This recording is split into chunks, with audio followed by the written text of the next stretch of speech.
নমস্কার বন্ধুরা, আজকে তোমাদেরকে সর্ষে পাবদা রেসিপিটা শেয়ার করছি। সর্ষে পাবদা বানানোর জন্য প্রথমে মিক্সিং জারে হাফ চামচ পোস্ত, হাফ চামচ সর্ষে, একটা কাঁচা লঙ্কা, এক টুকরো আদা দিয়ে ভালো করে ওটা একটা পেস্ট বানিয়ে নেব।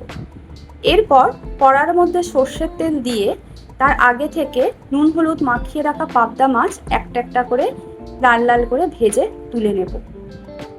তারপর কড়ার মধ্যে যে তেলটা থাকবে ওই তেলটার মধ্যে কালো জিরে ফোড়ন দেব। কালো জিরে ফোড়ন দেওয়ার পর একটা গোটা টমেটো ওর মধ্যে দিয়ে পেঁয়াজ বাটা দুটো দিয়ে ভালো করে নুন দিয়ে নেড়ে নেব।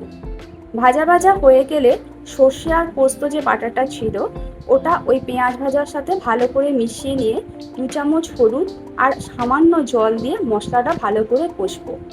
কষা হয়ে গেলে হাফ কাপ টক দই দিয়ে সামান্য পরিমাণে চিনি দিয়ে ভালো করে মশলাটাকে নেড়ে চেড়ে মাছগুলো একটা একটা করে ছেড়ে দেব।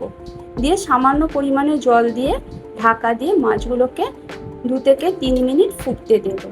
মাছগুলো তৈরি হয়ে গেলে সামান্য ধনেপাতা দিয়ে নামিয়ে নেব।